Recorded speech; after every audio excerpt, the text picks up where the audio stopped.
I believe we are live. Welcome. Hello. This is Beer and Books. No, it's not. It's Books and Beer. That's the important one. I'm Luke, and I'm here for some off-topic author chat with a good friend of mine, Ken Preston. How you doing, Ken? Hi, guys. I'm trying to find my way in with a wave. It's hard, isn't it? Yeah, it is. We're used to the box, but now it's become a little bit... Yeah, and Zoom mirrors it as well, doesn't it? So it's easier to. So it's the But anyway, I'm good. Thank you. Good. And welcome. I've got my beer. That's it. I've got my beer as well. What beer are you drinking, by the way? Let's do that first. That's an important one. I'm drinking Old Crafty Hen. Oh, nice. I'm on the Zubra, which is my corner shop favourite. If I've not had a chance, yeah. Fantastic. If I've not had a chance to go to the supermarket, they sell this in my corner shop. I think it's £4 for 4 cans, so that will do very nicely. Oh, Steve Moore is the first one in the chat. Hello, Steve. Hi, Steve. How you doing, mate? Good to see you. If you're joining us, all right, lads. All right.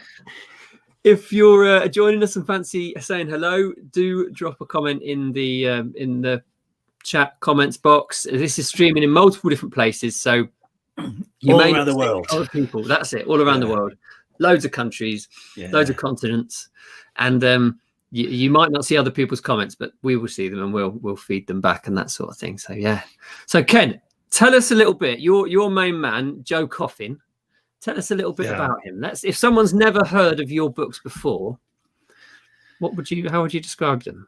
Okay, well, here he is.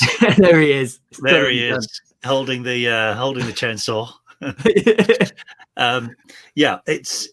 It's vampires and it's gangsters and it's set in Birmingham, UK, and it's gritty, tough, non-sparkly vampires. None of my vampires sparkle rather. They're all really horrible and nasty. Mm-hmm. And I've called the books Seasons. Here we go. Let me just get the second one. I really like that idea, actually. Yeah, so it's like written sort of TV style. I've watched a lot of Breaking Bad and Dexter, and I thought I like this format. Seasons and episodes. So so is there episodes within the chapters episodes, or are the books split into quarters or something? Yeah, each season is split into 4 episodes. So and they all follow on quite closely. And to be honest, the books follow on really closely. The second book starts only moments after the first one is finished. So it's something you really have to read from the beginning. They're not standalone novels. But yeah, I really enjoyed writing them. The first one came out of a really dark place. Actually, I'd been through a period of clinical depression, and then I was coming out of it. I was getting better. I still hadn't been allowed to go back to work, but I was getting better, and I started writing. And I thought, oh, this is dark. And you embraced that, did you? And I embraced the darkness. Yeah, I embraced the darkness. So they're violent, they're sweary. There's but they're kind of funny as well. I like to put a bit of humor in there as well. And people who read them, most of the people who read them kind of love them. Absolutely. I've got 1 2-star review on I can't remember if it's .com or .co.uk Amazon, and all it says is, I didn't like it. And that's it. I like brilliant. You can't think about those 1 and 2 and 3 and whatever star ones, don't bother about them. So that's a great way, though, on a serious note, to sort of channel pain and frustration and all those sorts of negative feelings into that book. And I suppose whatever, even if you never had got to publish that's like a record, isn't it, of that challenging sort of period, Yeah, and I think it marked that period of depression actually marked a turning point in my life in many ways. And looking back now, it's quite a few years ago now, but looking back now, I'm really pleased I went through it. But obviously at the time, it was horrendous. It was awful. I used to lie in bed and try and figure out the highest building in my local town so I could jump off it. It really was a horrendous time, but I had a great GP and I had some great support from family and friends, which is really important. And for anyone who does suffer from depression, you just got to find these supportive people and talk. to them. But that's a bit too much off topic, really. What I was going to say was... it is an off-topic author chat, mate. It's what it says on the tin. I think what I was going to say, I had been writing before then, published a couple of things, but then with Joe Coffin, I got rid of my inner fear about what people might think, because like I say, it is dark at times. There's some bad shit happens and stuff, and I'd always held back a little before for fear of what people might think about me, you know. At the end, you know, it's like that old maxim, write as though your friends and family are dead, you know. No one's looking up your shoulder. I've heard about them not reading it, not necessarily being dead. You know, write as though like, yeah, nobody's going to read it or whatever. And I did. That's what I did. And then I gave it to a friend of mine when it was still a work in progress. He read the first couple of chapters, and he's really honest with me. And he came back and said, "This is the best stuff you've written, mate." You know, that's brilliant, isn't it? I think it was like, because I'd got rid of that inner censor, you know. I think you need to do that. Let's pause for a moment and just have a look at some comments, because we've got a couple of people have talked about what your the sort of things you just said.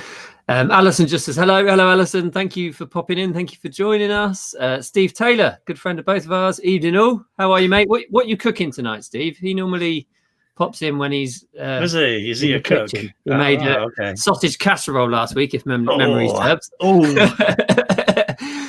Ian Bond, good friend of mine from uni. Hello, mate. How you keeping? Are you well? And Steve Moore, an author friend of ours. Great covers, Ken. They are brilliant covers, actually. Thank you. And they quickly show you the final two. I'm not gonna let Joe Coffin hog this, but yeah, there's number 3. No, please do. And there's number 4.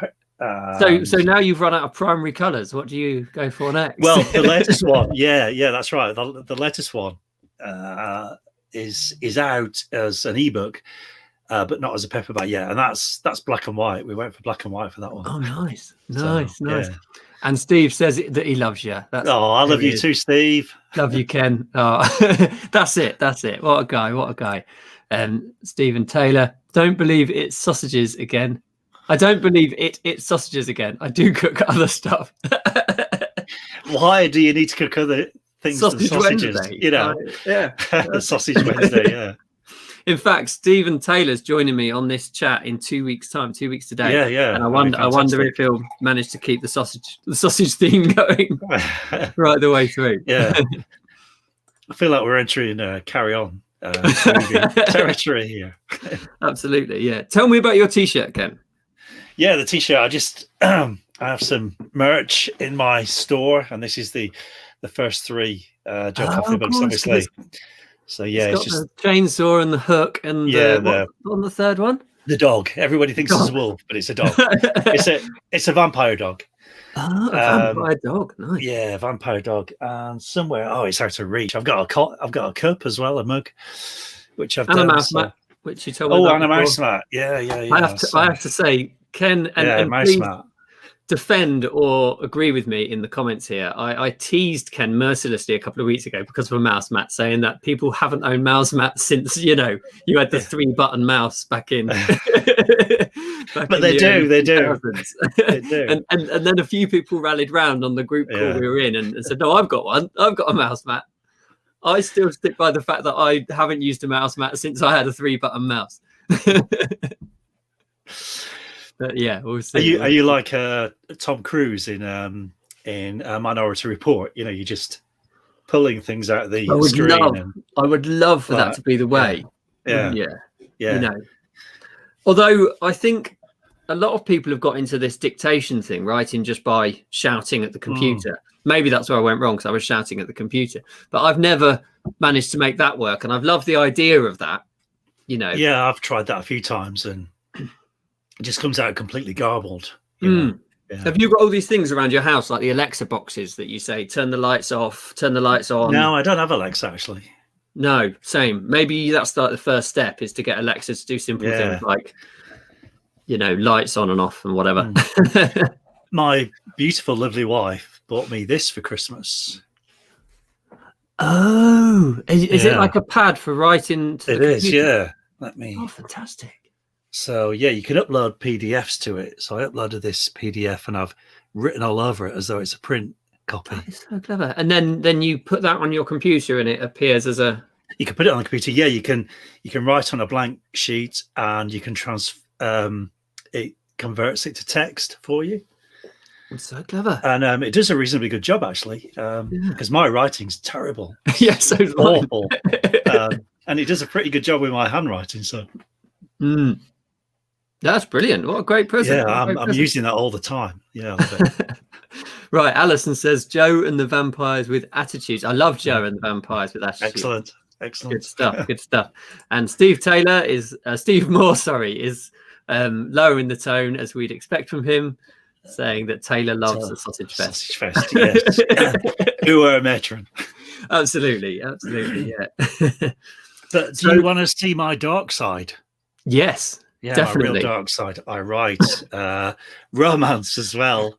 Amazing. My weekly. But you use the same name for both, do you? The same pen name? Well, these are published by my weekly, so yeah, I don't think the audience will ever cross over. These are sold in the shops, but I do, and they're just sold as physical books. They're not sold as ebooks. But I do. Oh, here's another one. I do republish these myself, and I use a pen name for these. Yeah. So because I wouldn't want because they're clean, happy ever after endings and stuff. I wouldn't want them to just cross over. Do that, could you? It just wouldn't. You'd ruin both sides, both markets for no reason. You know? I would lose everyone. Yeah. Oh no, that's interesting though. I know I'm enjoying this. This is my first beer for about 10 days. Did you? Oh, really?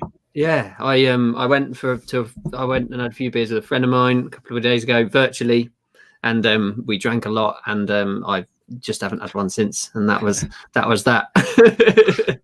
But I thought this last Books and Beer last week I wasn't having a beer, so this one. You were dry, were you? Yeah, I was teetotaling. Yeah, so it's probably a really boring chat. Apologies if you were tuning into that. Maybe it wasn't as interesting as usual.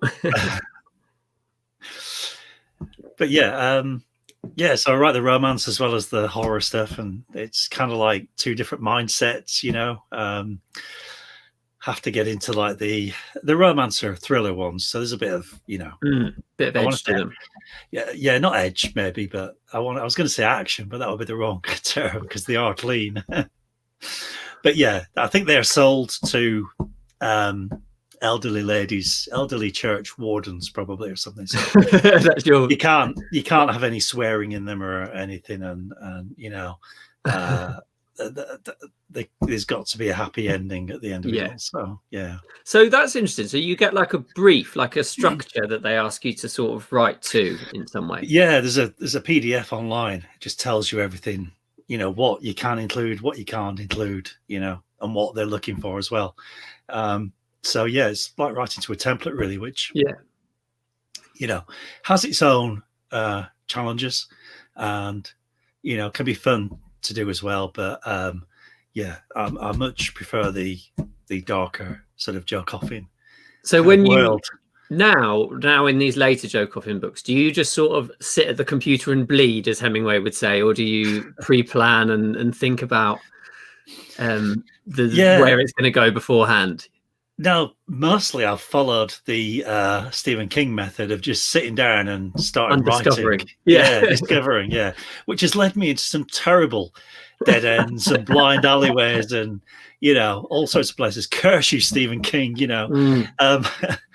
So I'm actually writing more of a thriller type book at the moment. Oh, nice. So that's the next project. That's the project I'm working on now, And with that one, I have planned it out a lot more, which has been interesting and challenging for me because I've never done that before. Yeah, I've done a bit of both. In fact, I'm going to pause for a second and just see what we're saying in the comments. It's good to always have a pop back. If you've just joined us, hello, this is Books and Beer. I'm Luke, and I'm talking with Ken, who is a good author friend of mine, and I put in my Facebook thing an all-round good egg, which I just think is a great description for anyone When it's Steve Taylor, I might just say all round good sausage, as that's his thing. Alison says, "What are we drinking?" I'm on the Zubra. Here we go. And I'm on the old crafty hen. I like that. I'm not sure. I mean, I know I'm a bit pedantic when it comes to stuff, but I'm not sure why old crafty hen is in speech marks. It's almost as if you don't believe it. This is what I call. Yeah. You might call it a bottle of shit, but I'm going for old crafty hen. I'm not quite sure. It's not a bottle of shit. It's a lovely beer, by the way. No, it's nice. Yeah. I just wonder. Let us know. Go on. Sorry. I'll just think. I just wonder if it's because of the old speckled hen thing. I don't know. Maybe they wanted to different. I don't know. It's like a rip-off. Yeah, maybe. Oh, Tom Wyatt's joining us. Hello, mate. How are you doing? Are you well? He's a good friend of mine. Fantastic. So Coffin was written at a sort of discovery thing. Sit down, get on with it. And you say with this new thriller, you've sort of planned that in advance and is that because you're trying to fit it to a sort of genre more so, or follow a trope? This is me trying to write a mainstream thriller. So I plotted it all out, and then I did National Novel Writing Month, and I completed a first draft doing that. And then I left it alone for a while, and I've come back to it. And to be honest, a lot of it is rubbish. So I'm currently rewriting it, and as I go, I'm keeping to the same concept and pretty much the same plot. But I've chucked a lot of it out because I read it back and I just thought that's just not good enough. Was that the plot that wasn't working at that stage, or do you think because you were pushing to get 1,000 words or 2,000 words a day, it wasn't to the quality you'd have expected normally? I think it was a mixture of both. I think the plot didn't really work, so it's got more depth now. And I was writing fast, and a lot of it was just boring waffle. So, like for example, the first chapter in which I introduce Maddie, who's the protagonist, the heroine of the novel. I introduced her and her situation over the course of about 3 or 4 chapters. Well, I've managed to condense that into 1 chapter now, and it reads a lot better. I'm all about economy, really, and just getting through. So I've got no regrets about the previous draft. I sometimes think you have to write this stuff to get to where you want to get to, kind of thing. So it's not a problem. It's the danger is putting the substandard stuff out. That's it exactly. You can't edit a blank page, can you? And that's half the skill is knowing what the editing is. I read somewhere or heard someone say that whether you plan it or not, the first draft is the plan. Do you know what I mean? And then it's the editing after that polishes that up into sort of the final thing. Are you able to share with us a premise of the story or a teaser as to what this thriller involves? If you can't, if it's top secret, that's fine. No, that's absolutely fine. Am I allowed to share a screen? Am I allowed to share the screen? I think I am. There's the option down here. Do it. Go for it. Let's see if it works. Let me just check what I've got on my screen first before I go. Yeah, good idea. Whilst you do that, I will do a couple of comments. Tom Wyatt says, respect for finishing NaNoWriMo. I've tried and failed many times. I didn't know you were into writing, Tom. You'll have to send me some of the things you've done. I'd love to read them. It is a hard one. I think it was a hard one. Is it 1,800 words a day or something, including weekends and something like that? Days? And to be honest, Tom, I said that I finished it. Well, I finished my manuscript, but I didn't do the 50,000 words. Right. Because I'd already started beforehand. Yeah. So I did about 36, I think, or something. So I didn't get, and I had intended to go for 50,000 words, but But anyway, let me see if this works. Let me see if this works. Come on, fingers and Alison's drinking a watermelon juice. That sounds really tasty. Good stuff. What are you drinking? Not you, Ken, but you generally. Oh, here it is. It's appeared on my screen. Can you see it? Because I can't see it. Yeah. So let's have a look. Read it out for me because I can't see it. What's happened there? Did you do that? Yeah. It looks cool. No, that's not what I want to do. Shall I stop sharing? I'm going to stop sharing. Oh, we've tried too much here. Yeah. I have no idea what happened there. Because it appeared on my ladies and gentlemen who are watching this, it's not very exciting for you to see. Well, I've just zoomed into. All right. I prefer that view. We get a bit more, yeah. That's a nice view, actually. Yeah, that's good. Get a bit more sort of depth to the room. Yeah. So let me just tell you then. It's the start of a new series called the Miss Vengeance series. Pardon me. And God, you're making me feel sick, Luke. You know, sorry, going in and out. I couldn't see you properly. Yeah, it starts with a new series, the Miss Vengeance series, and basically, it's about an ordinary woman. She's not ex MI5 or SAS or anything. Who her family are well, not all her family, but some of her family are killed, and she goes to get revenge. But it's got themes of. It's turning quite topical, actually. It's got themes of right-wing extremism, conspiracy theories, that kind of thing. So, and climate change as well. But I'm not trying to ram a message down anyone's throat. That's the last thing I do. That's the last thing I think authors should do. These are just coming through naturally. Mainly, it's just going to be a fast-paced, violent thriller, I like it. With lots of crunchy violence in there. I always enjoy, and a bit like this, the everyday hero. I enjoy them more than the washed up old military guy who's.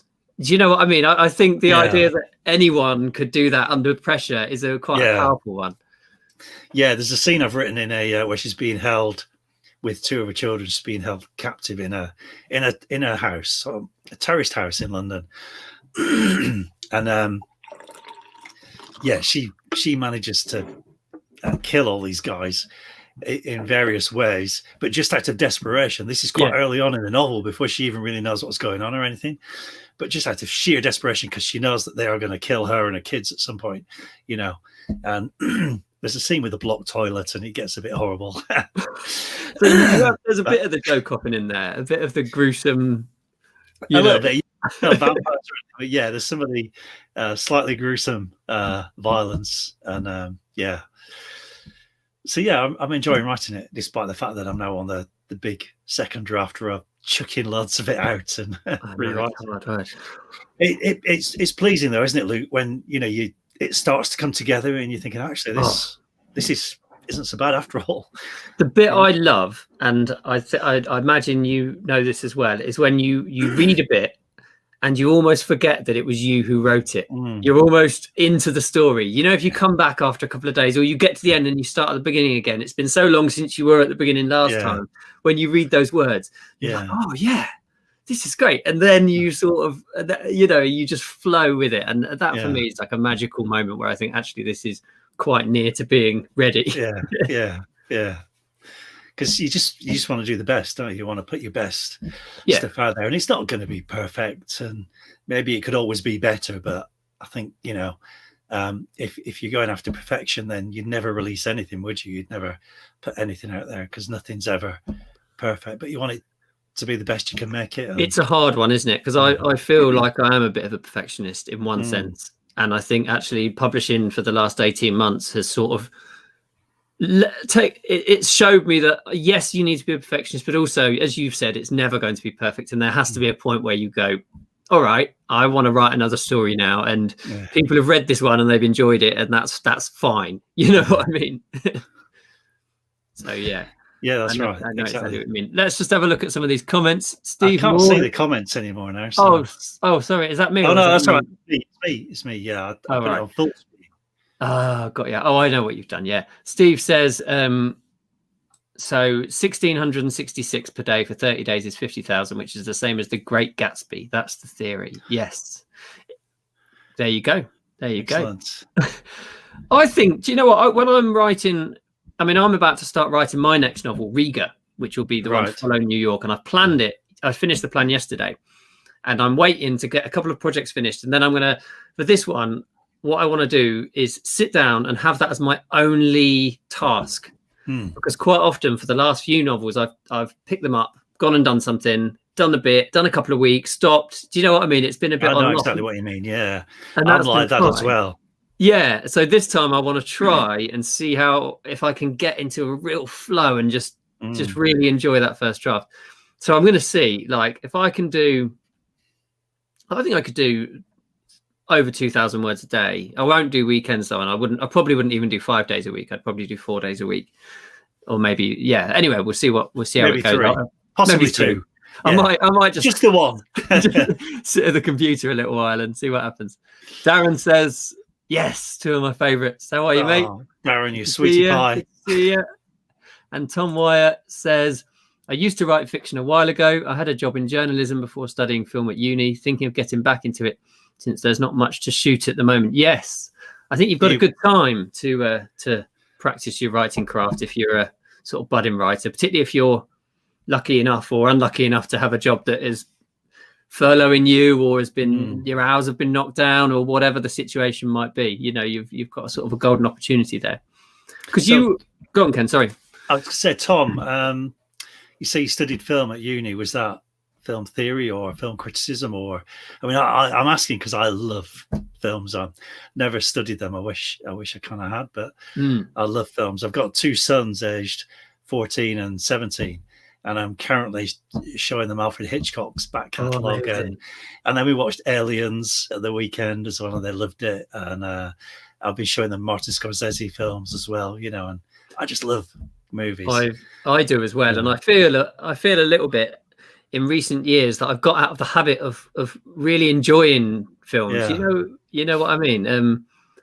I need to try and make time to really watch a couple of films a week or whatever. Yeah, because it can be difficult especially when you're working for yourself. You just feel like you should be working all the time, don't you? But yeah, I'm making a conscious decision at the moment to, try and keep it all within borders and parameters, and then I showed my boys Vertigo a few months back, which is like really quite a slow moving film. There's not a lot goes on in it, And I was a bit worried, they'd grown up on Marvel movies and stuff and Pixar and that, they absolutely loved it, Yeah. And I just think, it's great, But that is the thing about movies of the era, we're talking sort of not modern movies, is they haven't got that explosive start. Like, we as thriller writers know that. We start a book on an absolute punch all of the time because we know that we have got to grab that reader in the first bit. Whereas movies of that era, and I think books of that era are the same, is that they don't do that. They're not bothered about catching the reader straight away. They sort of pull you in slowly, know, and then about a third of the way through, something will happen, Yeah. I mean, I used to read, do you remember Robert Ludlum, the author Robert Ludlum? Yes. I used to read his books and his Bourne books when I was a teenager, which is far too long ago now. But you watch the films and they're like, they're great, the films are, but it's full on sort of full speed. And the books are nothing like that. And I think, I bet there's lots of people who have gone to read the books after watching the films and have given up after about 20 pages or something, Oh, yeah. And because you've got to get through all the terminology, it's like a conversation between the head of some department in the CIA with some department in another political place, some department and someone else, like an 8-person conference. And you'll describe each person in that conference in detail and what they're saying and what they're doing. And just shoot someone. Come on. Just get in a car and change explode something. That's it. I've always found that difficult. But having read one of the series 1 Joe Coffin book, I do see in it a little bit of those sort of grungy films of the 1970s, 60s sort of vibe, almost sort of Tarantino, the things that Tarantino was inspired by when he made Pulp Fiction and all of those sorts of things. So I get it compared to Tarantino sometimes because my characters do like to talk, and sometimes they'll spend pages talking about something, and usually one of them will tell a story about something that happened, and so I think there is a bit of Tarantino in there, although I used to be a big fan of Tarantino, but I've kind of gone off him in recent years. Although I still love the some of his films. But I don't know. Tom Wyatt says he's done a BSc film production technology, so more the practical production side with a little science behind the old 35mm films. Wow, fantastic! And more the production side of it. Yeah, I'm jealous, Tom. I'm jealous of you. that must be amazing getting to use the actual old films, though. Shooting on 35mm, and I bet it's difficult. Those cameras are chunky, aren't they? Christopher Nolan still shoots on film. Mm. Yeah, I watched Tenet recently, and somebody needs to tell me what it's about. But but I watched a documentary afterwards about the making of it, and he still shoots on film. He's a real big believer in film.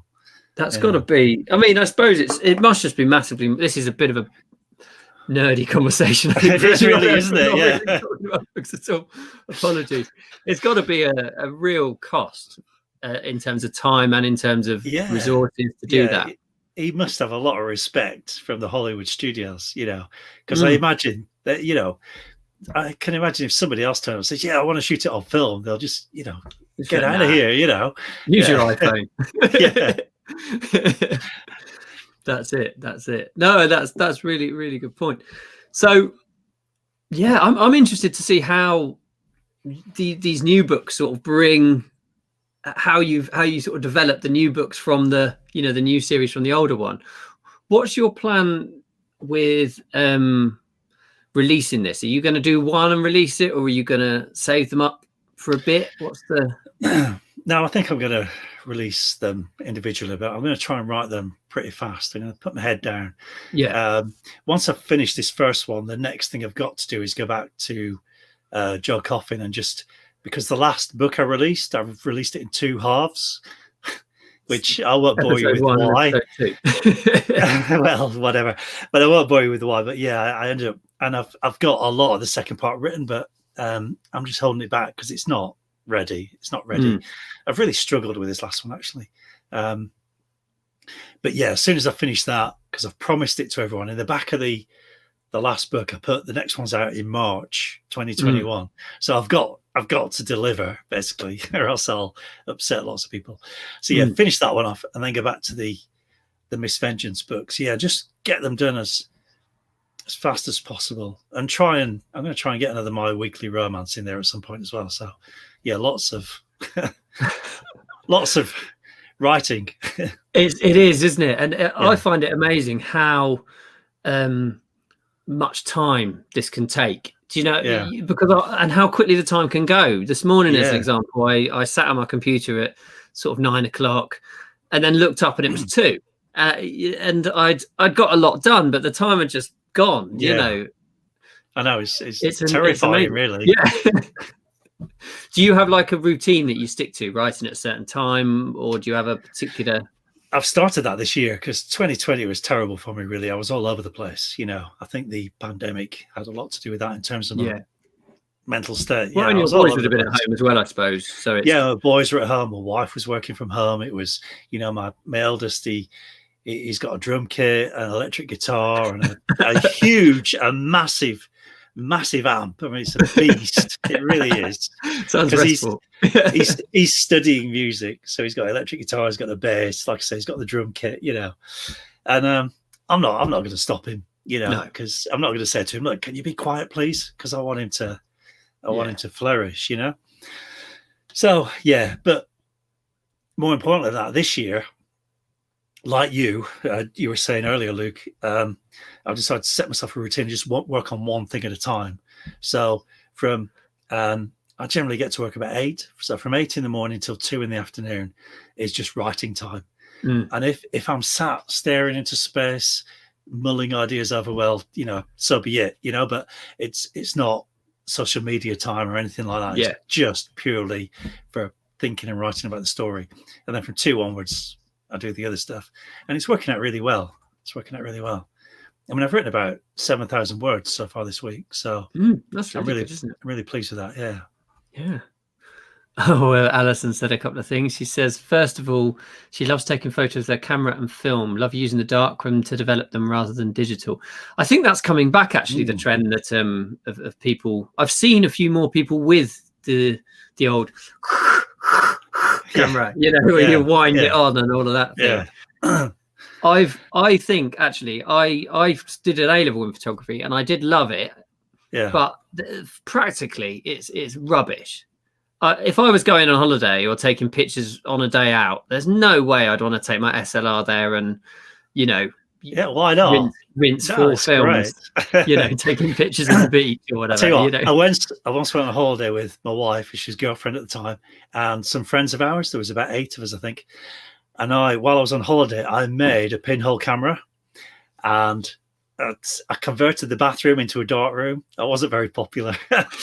And I made this pinhole camera in this cottage we were staying in. I made this pinhole camera, and I took a group photograph of us all, but we had to sit there for 10 minutes, you know, while it exposed. And just really still. Yeah, really still. And my mate's girlfriend kept saying, well, when's it going to take it? When's it going to take it? And her boyfriend, my mate, kept going, it's taking it already. Just stay still. Yeah, I was really into it. How did the picture come out? It was all right. Yeah, it was a bit blurred, obviously, but, you know, it was great, you know. Brilliant. I once tried to photograph a cow on a pinhole camera, but it walked away, so...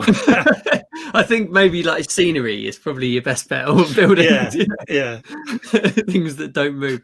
But yeah, it is fascinating. And I used to love it in the darkroom when I did this A-level of what it would be like if you overexposed or underexposed or put 2 photos together and all that sort of distortion that you can get in the photographic process. Because I think digital photography is so clean, isn't it? Maybe that's why. Yeah. And it's great. It's fantastic. But you know, it is. Alison's asking if your son plays Avenged Sevenfold. I don't know who Avenged Sevenfold are. I have no idea, Alison. Sorry. Yeah.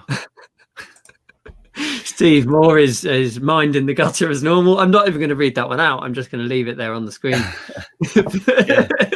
I think we should start calling Steve Sid James, you know, or Kenneth Williams or something. Yeah. That's it. I love it.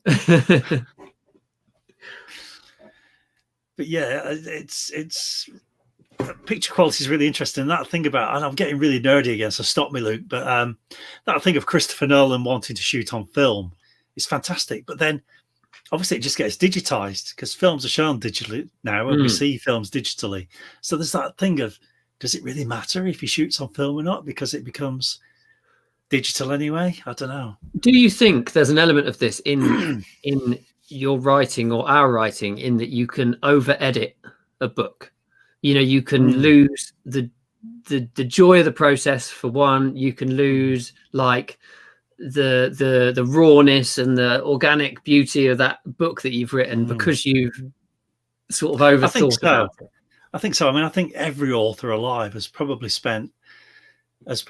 done the thing where they spend sort of 10 minutes thinking about a comma and then they put the comma in.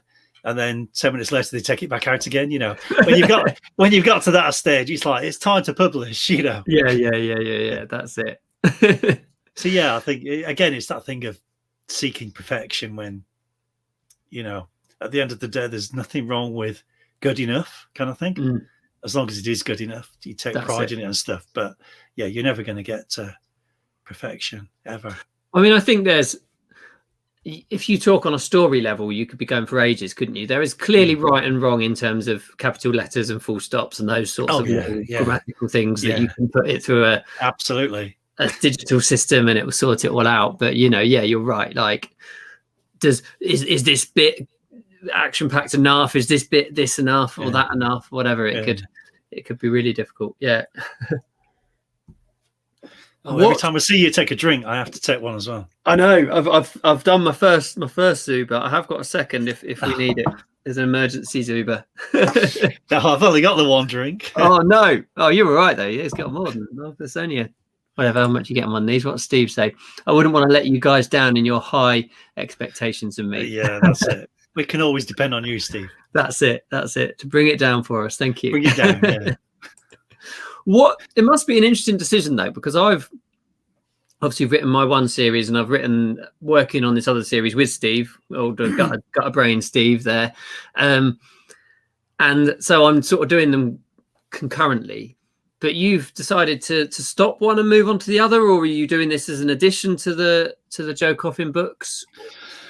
Yeah, the last Joe Coffin book, which again, like I said, I'm releasing in 2 parts. It's called Joe Coffin, the Final Chapter. It takes a break from the seasons and that. It's called the Final Chapter. Yeah, but I'm going to let you into a secret. He's going to come back at some point. It isn't really the final chapter, but I've called it that because I just felt I needed to change the format of how I do them.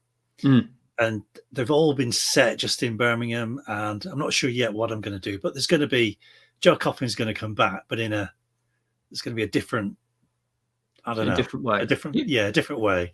But that's the beauty of it. You can wait and see when the inspiration sort of hits you, doesn't it? At some stage in the future, you'll think that's a great idea. That needs to be a book. Yeah.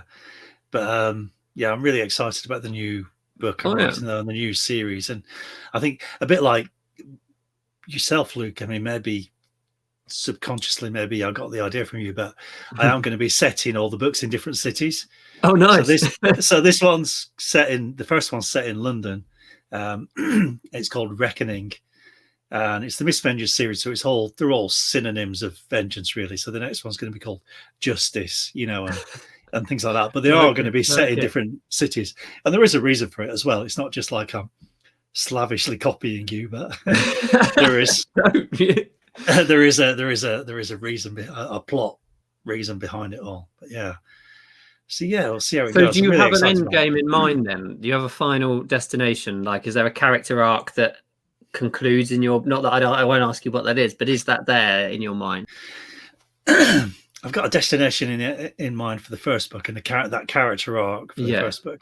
Not sure after that. I don't know how far the series will go. Probably till I get bored of it and then go back to Joe Coffin. But obviously, I guess like yourself, like all of us, I've got tons of ideas, tons of books I want to write. I've got an idea for a Joe Coffin spin-off. Nice. Set in 1970s America, New York.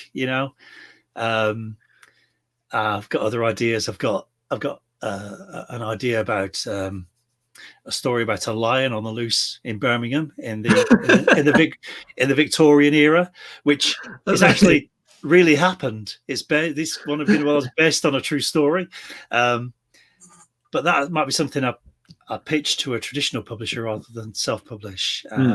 So I've got lots of stuff I want to do, like I'm sure you have. It's just what's next, isn't it? That's always the decision: is what's the next project? What's the next project? And how do you?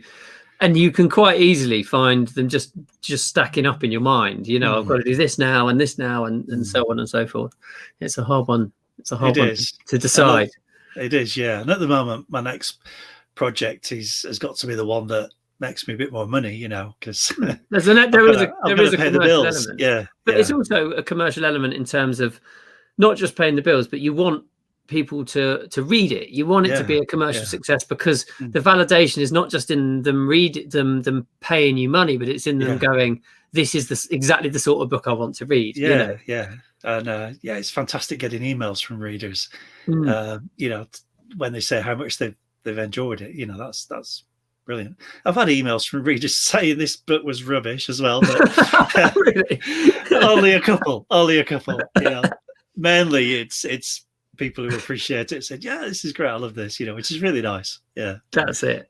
But I think, I suppose, because the Joe Coffin books exist in quite a specific genre, don't they? I suppose they bridge a couple of genres, but they kind of a mashup between gangster crime and vampires. But you know what they are to look at them. You're not going to look at the cover and think it's a romance, are you? You're not going to get your romance. My Weekly. Your My Weekly. People will be tuning into that. I mean, I've got to I don't know if you struggle, Luke, with categorizing your books, but I've got to a point where I've started thinking, I'm not even sure this is horror anymore. That's how I've marketed it, as horror books. But and yes, they are violent, they're quite gory and stuff, but I kind of think to myself, are they really horror? I don't know. Maybe I'm marketing them wrong, It is a hard one. I do find that difficult, because although I say my books are thrillers, the main character isn't, or my main characters aren't thriller protagonists. They're not, they're not karate experts or ex-military people who they don't really fight anyone. There's not that much. There's a bit of violence, but not really that much violence at all. It's more they more, I suppose, are mysteries. but they're not really mysteries either, because they're not solving. Like it's a strange sort of thing. And I think you can't know that to start with, can you? You've just got to try and see what comes out. Not unless you're actually writing to a specific. Some people make up their mind, right, I'm going to write to a specific genre, and you find out all the ingredients and stuff to put in there and that. But sometimes when you're doing the Stephen King method and you just start writing, it can be difficult. Stephen King did say in his On Writing book, which is a great book, he did talk about one of his books where he had writer's block for 2 years in the interim, in between writing it. I can't remember which book it was, but I just thought 2 years to be like, oh, I'm stuck on this. I'm not going to write it again for 2 years. Like, that seems like an incredibly long time to have left the project alone, Yeah, I don't know. I mean, the last Joe Coffin book took me about 2 years, and I still haven't finished it, really. I've only released part 1. So, but you have written a load of other things in the meantime, and I have. I've put it on the back burner and written the My Weeklies and stuff, and a couple of short stories and that, So there we go. So we're expecting the last part of Joe Coffin in March. That's right. End of March, and that'll be like, I'll release what is in effect season 5, but is called The Final Chapter. I'll release that in paperback as well. But so that'll be one book. Both I'll do that as one book, but in ebook it'll be still in the 2 parts. Confusing, I know, but and then the Miss Vengeance series, which asked to describe it. How did I describe it? I described it as a cross between what was it? I described it as a cross between I Spit on Your Grave and 24. So, I don't know if you've heard of I Spit on Your Grave. I haven't, but I know 24, and I always enjoyed that. Yeah, well, it's an exploitation film about a woman it was made in the 80s. This woman who gets raped, and Buster Keaton's niece actually was the actress. And sorry, I'm going into nerd territory. Keep going. I'm enjoying it. But she played down the rabbit hole with Ken Preston. And she starred in this film, I Spit on Your Grave, and these guys gang rape her at the beginning of the film, and then she goes and she takes revenge on them all and basically kills them all and cuts their tackle off and various things. I haven't actually seen it, but it was on the banned. It was on the video nasty list for a while. Oh right. So, gosh. Yeah. Sorry, I'm a real film nerd. Once I start talking, it just kind of all vomits out of me. Speaking of that, have you thought of, or do you intend to turn any of your things into film scripts or not plays, but you know what I call them, the script form? Is that of interest to you? Is that something you've ever considered? Yeah, vaguely. I do consider it sometimes, but I don't know if I've got the skill set for it. It's funny though, a fair few people have said to me, either in reviews online or in emails to me, have said this really needs to be a Netflix series. So if there's anybody out there from Netflix watching this at the moment, if any of Luke's friends work for Netflix, that's it. I'm available. I doubt it, but we'll see. But I was thinking this the other day, because a friend of mine texted me saying there's a new series on the BBC which is called The Serpent, and I started watching it yesterday with Martha, and I watched the first 2 episodes, and he said it reminded him of my books, and it absolutely does. It's brilliant, by the way. It's called The Serpent. It's on iPlayer, and it's about a pair of tourists who go missing in Bangkok in the 70s. So it's set rather than set in the present day, and it's sort of like an awkward guy who works at the Dutch consulate who goes to find them. He's at the consulate in Bangkok. And actually it is, and it made me think that they've made this, so there must be a space for a book about someone going missing in Kathmandu or Hong Kong or Berlin. I'll set it anywhere. You should have asked, guys. I've got it ready for you. You didn't need to waste all that time writing it. It's here. Could have saved you so much trouble. I mean, it's not written in any form that you could use, but there we go. Steve says, in order to make, I us feel, put us to, put it sort of give us some perspective. Curses and Kings will have taken him about 2 years by the time he finishes it. So that's the book he's bringing out at the moment. He says he's really struggled with it. I've written many others in the meantime, but really just stuck on this one. I know what you mean, because it is, you sort of get to a part of a project, can't you? And you just can't move on. You just hitting against some kind of brick wall. What's your, do you have any tactics to get around that sort of thing? What do you do? Well, like I said, I really struggled with The Last Joe Coffin. I think I really struggled because it was the 5th in the series, and the terrible thing about series books, I think, is for the author anyways, that you've got to kind of keep them the same as the others, but different at the same time. They've got to be similar enough that people feel comfortable who've read all the others, but different enough that you're not just retreading the same ground. And I think that gets more difficult as it goes on. I don't know if you've read any of Mark Dawson's books, but he's got about 17 John Milton books out, hasn't he? And I just wonder how he does it. Are they actually different? Is there enough variety in them? I remember I went through a phase of reading loads of Lee Child's Jack Reacher books. Absolutely loved them. I was devouring them. And then one day I got to one and I thought, this is just the same as all the others, and I'm a bit sick of it now. And I don't think the quality of the writing had gone down or anything. No, it was just that I was so familiar with his plotting and his narrative devices. So yeah, it is difficult. So yeah, getting stuck on a book, I don't know. Sorry, Steve, I don't really have any any help for you there. I think the way that you've dealt with it and Steve dealt with it is probably the best way, in that you've gone off and done something else. You've cleared your palette with a thing that's completely different, or something that can give you, because finishing a project gives you like a boost of confidence, doesn't it? Because you're like, that's done, put that, and with that confidence you've come back and you've done it, mate. You've got the first half out, second half is almost there. So so, and it feels good to finish a project, doesn't it?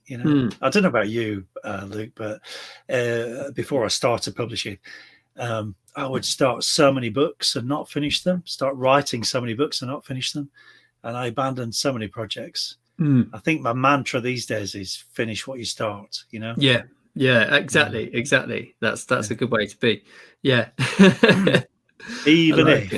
Even if it's going to be absolute pile of shit, you still need to finish it.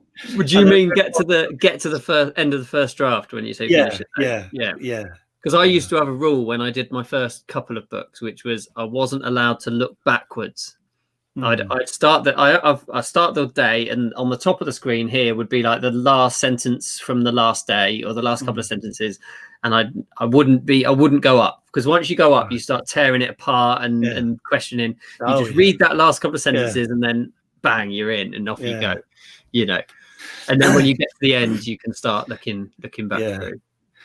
No, that's interesting, because I'm always going backwards and forwards, deleting stuff, changing stuff, always, and I really need to try and stop doing that. But I think with computers, with word processing, it's so easy to do that, to edit as you go. When you think back to like the guys who used to write their books on typewriters, they couldn't do that. There's an American crime writer called Lawrence Block. I'm a big fan of him. A really great writer. He's approaching 80 now, and so obviously the majority of his life he was writing on a typewriter.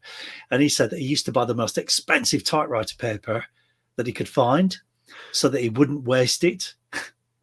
So he would think his sentences out in his head first, and then he would type them down, because this paper was so expensive, he didn't want to be chucking it in the bin. I like that. I think that's a good. That's good. That's a good method. Anything that just keeps you moving forwards, keeps you going on to the next book. Right. Well, we're approaching an hour, Ken. Let's. Oh wow, that's gone fast. I know, it really has. It always does. Even when I'm here on my own, I just chat for about 40 minutes. Just no idea what I've said. But, there we go. Do you ever play them back? No. Just to check they've come out okay. I'll play back for a couple of minutes. Oh yeah, there it is. Yeah, it works. No, I'm not sure. I'm not sure what that would be if I listened back to myself. Yeah. You might never do another one again. Do you know what I mean? I know. Well, it's like you were saying, well, like we've just said about reading your own work. Yes, there's a time to do that, but maybe listening to myself rambling for half an hour on a Wednesday afternoon is probably not the way I do it. But I do love this because there's the people that I get to have the conversations with in the comments and the people that will comment afterwards and all that sort of thing. On a note of that, if you've listened to this not live, I will still check the comments, and if you want to say hello, do that. It will still notify me. It's still worth doing that. Next week, then I've got Michelle Midhat with us. She's part of the Dead Silent. She's got a book in the Dead Silent box set, which is out next week. Which Steve Moore's got one in as well, actually, and about 1,000 other authors. There's loads of them. The book is about this long. It's massive. So she's coming on to talk about that. She's written a few great books as well, which I'm really keen on. And the week after that, Stephen Taylor. That's the one, not Steve Moore. Stephen Taylor. With his sausage. Yes. With his sausages, we'll be on. Next in 2 weeks' time, because I had a conversation with people that were listening before Christmas, Steve, and I said, is this something that interests you, having other authors in and having these sorts of conversations? And everyone said, yeah, it sounds great, do it. So here we go. That's fantastic. Give it a try. Yeah. Alison's just jumped in to say her mother-in-law still uses a typewriter with carbon copies. Yeah, amazing. That's you must brilliant. get really strong fingers from. Because really the keys are really hard to. Yeah, my 14-year-old has got a typewriter actually, and when he was younger, he used to write stories on it. And then he wanted me to publish them, so he used to give me all these typewritten sheets of paper, and I had to type them up onto a word processing so I could publish them. Yeah, amazing. He's into. Sorry, I'll stop in a minute. No, I'm enjoying it. I mean, he's 14. All right, so it was about 12 or 11 at the time, maybe even 10, and he's really into Madness, the group. Oh yeah. And his granddad, who is a retired magician, he's got this bowler hat, which I think was his granddad's actually. It's really old. Anyway, he's given it to Jack, and Jack used to sit with a bowler hat on, listening to Madness, typing on this typewriter. And I used to think all that was missing was a big fat cigar, sticking out of his mouth. That's amazing. A magician. His granddad was a magician. A retired magician. He doesn't do much. I mean, he's 81 now, so he doesn't do much, and arthritis in his fingers, he can't quite, but he an interesting job. he chopped my head off at our wedding during the speeches. Let's just end on that bombshell. Maybe that's where the Joe Coffin ideas came from, maybe then get their head chopped off at their own wedding. Ken, it's been fantastic to have this conversation with you. It's been brilliant. Really enjoyed it. I'm going to press end now, so okay, we'll stop streaming. But you don't. You stay where you are, and we'll have a conversation. Okay, all right. Offline in a moment. Yeah, no, it's been great. Thanks everyone for listening. Yeah, thank you for tuning in for my first guest on Books and Beer. I'll be back next week with Michelle, as I said. Have a great week, and I'll see you then. See you later. Bye-bye. Bye.